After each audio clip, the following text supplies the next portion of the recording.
अभी थोड़ी देर पहले डॉक्टर आपने बताया था कि आईवीएफ ट्रीटमेंट का जो सक्सेस रेट है वो choosing the right IVF centre पर डिपेंड करता है। जी, तो ये करेक्ट आईवीएफ सेंटर चुने कैसे, मतलब क्या पैरामीटर्स है जिनको ध्यान में रखें जब हम एक आईवीएफ सेंटर की तलाश में जाते हैं? I think that is the most important thing, और उसकी अवेयरनेस बहुत ज़रूरी है, क्योंकि आईवीएफ सेंटर का जो सक्सेस रेट है सबसे इम्पॉर्टेंट वही है। बट सक्सेस रेट भी हम दो तरह से देखते हैं। एक तो होता है कि सिर्फ प्रेगनेंसी रेट, प्रेगनेंसी सिर्फ कराना ही हमारा एक लक्ष्य नहीं है। हमारा जो एम है वो एक हेल्दी बेबी उसको at the end of 9 months देना, जिसको कि हम कैरी होम बेबी रेट बोलते हैं। तो जितने भी सेंटर्स हैं मोस्टली सबकी वेबसाइट्स होती हैं, तो पेशेंट जाएं देखें उस पे, या पेशेंट जब आईवीएफ सेंटर में ही जाता है तो उनसे पूछें कि आपका कैरी होम बेबी रेट कितना है। Carry home baby rate, yes, that is the benchmark. So carry home baby rate is means healthy baby. 9 महीने पे आपने एक हेल्दी बच्चा लेके घर गए, तो वो एक जो है, तो उसके लिए शुरू से जब हमने आईवीएफ मैंने स्टार्ट भी किया तो हमने ये डिसाइड किया था कि हम ऐसे पेशेंट को छोड़ नहीं देंगे कि आईवीएफ किया और 2 महीना देखा कंसीव करने के बाद अब तुम कहीं भी डिलीवरी कराओ। तो एक हैंड होल्ड करना जो बोलते हैं through out the 9 month journey, क्योंकि आईवीएफ प्रेगनेंसी तो डिफ़िकल्ट होती है। वो पेशेंट्स मोस्टली ऐसे होते हैं जो नॉर्मल नहीं होते, कुछ ना कुछ उनके और भी एडेड होता है। कोई हाइपरटेंसिव होता है, कोई डायबिटिक होता है, तो हाई रिस्क प्रेगनेंसी होता है, तो मॉनिटरिंग भी उनको एक्स्ट्रा चाहिए होती है। They need extra care also, and आपका एक पूरा ध्यान होना चाहिए। तो वी ट्राई कि हम अपने सेंटर पे ऐसे हमारे जो कंसीव पेशेंट्स हैं उनको हैंड होल्ड करके पूरा 9 महीना उस जर्नी को कंप्लीट करें, so that they get a healthy baby at the end of the day. तो ये एक सबसे इम्पॉर्टेंट चीज़ है कि आप कैरी होम बेबी रेट पूछें। देन फिर एम्ब्रियोलॉजी लैब कैसी है, आपके कितने एम्ब्रियोलॉजिस्ट हैं जो इन हाउस होने चाहिए, विजिटिंग एम्ब्रियोलॉजिस्ट नहीं होना चाहिए, तो वो एक चीज़ आप पता कर सकते हैं easily. You should ask the questions. तो बेसिकली आप अवेयर होंगे तो आप पूछेंगे क्वेश्चंस डॉक्टर से, otherwise how will you ask, आपको मालूम ही नहीं होगा खुद को।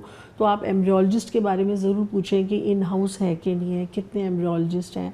देन कहीं वो बैच आईवीएफ तो नहीं कर रहे हैं, वो क्या नहीं कर रहे हैं। लाइक बैच आईवीएफ इज की पेशेंट्स को ग्रुप करके एंड फिर उनका एक साथ आईवीएफ करना, मतलब इंडिविजुअलाइज नहीं करना। अच्छा, तो वो एक बहुत बड़ा फैक्टर है जिसमें रिजल्ट्स डाउन जाते हैं। तो जैसे आपने मान लो 5 पेशेंट्स को ग्रुप किया एंड देन आपने उनका एक साथ ट्रीटमेंट करा, एक साथ करा एंड एक साथ एग रिट्रीवल किया सेम डे, और फिर उनके एम्ब्रियो डाले। मिक्स नहीं हो जाते हैं? नहीं, एम्ब्रियो मिक्स नहीं होता नहीं, वो नहीं होता, बट उसमें आपकी क्वालिटी अफेक्ट होती है। अच्छा, पेशेंट इंडिविजुअलाइज नहीं होता, क्योंकि एवरी पेशेंट इज डिफरेंट, उसका ट्रीटमेंट अलग होएगा। हाँ, यस, तो वो चीज़ जो है बहुत इंपॉर्टेंट है कि बैच आईवीएफ नहीं होना चाहिए, और वो कंटिन्यूस इंडिविजुअलाइज ट्रीटमेंट हो रहा है कि नहीं। जो आपका मेन कंसल्टेंट डॉक्टर है वो आपसे बात करता है कि नहीं, आपको टाइम टू टाइम ट्रांसपेरेंट है कि नहीं ट्रीटमेंट। तो वो ट्रांसपेरेंसी बहुत इंपॉर्टेंट है।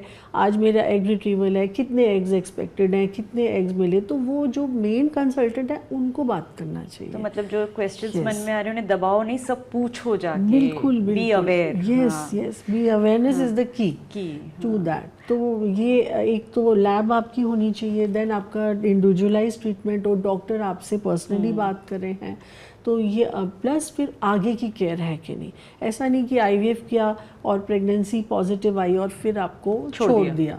तो वो बहुत सारे फिर अबॉर्ट कर जाते हैं आगे जाके। और वो तो जब मैं जयपुर आईवीएफ सेंटर आई थी तो मैंने खुद वो बेबीज और मदर्स से मैं मिली भी थी, मैंने उनसे इंटरेक्ट भी किया था। तो कैरी होम बेबी रेट तो मैं ही बोल सकती हूँ कि Neelkanth has been doing very well in that. एक जो आईवीएफ की बात होती है तो एक वर्ड है, अभी आपने भी बोला, एम्ब्रियोलॉजिस्ट। ये काफ़ी सुनने में आता है, तो उनकी क्या भूमिका होती है, एम्ब्रियोलॉजिस्ट की क्या भूमिका होती है? आई थिंक वो बैकबोन होता है किसी भी आईवीएफ सेंटर का, उनका बहुत इम्पॉर्टेंट रोल होता है। और बेसिकली जो एम्ब्रियोलॉजिस्ट है वो इन हाउस होना चाहिए, आपके कंटिन्यूस उनका अवेलेबिलिटी होनी चाहिए, विजिटिंग एम्ब्रियोलॉजिस्ट नहीं होना चाहिए। बिकॉज अगर आज मेरा पेशेंट है उसके एम्ब्रियोज हैं, तो एम्ब्रियोलॉजी में टाइमिंग इज़ वेरी इंपॉर्टेंट। बहुत बार ऐसा होता है कि हमारे एम्ब्रियोलॉजिस्ट सुबह 7 बजे आके लैब खोलते हैं, दे वर्क एंड देन फिर मे बी रात को 10 बजे भी आना पड़े। तो अगर वो डेडिकेटेड एम्ब्रियोलॉजिस्ट होंगे तो ही हो पाएगा, अदरवाइज विजिटिंग एम्ब्रियोलॉजिस्ट आएंगे और चले जाएंगे। तो इन हाउस होना चाहिए, बिल्कुल होना चाहिए, सो दैट कि पेशेंट के टाइमिंग के अकॉर्डिंग कि जब आपने एग रिट्रीवल किया या जब आपने एम्ब्रियो बनाए, तो एम्ब्रियो इतना डेलिकेट होता है कि आपको टाइम पे कब उसको चेक करना है कब नहीं, that is very important and that plays a major role in the success rate. And they should, उनका क्वालिफिकेशन सबसे ज़रूरी है, बिकॉज पहले, आज से पहले ऐसे कोई गाइडलाइंस नहीं थे। तो कोई एमएससी बायोकेमिस्ट्री या एमएससी बायोटेक्नोलॉजी भी कर सकते थे, बट अब क्या है कि डेडिकेटेड, यस, दे पैरामीटर्स हैं कि आपको वो फुलफिल करने ज़रूरी हैं, तभी आप एज एन एम्ब्रियोलॉजिस्ट प्रैक्टिस कर सकते हैं। तो वो चीज़ भी आपको जाननी चाहिए।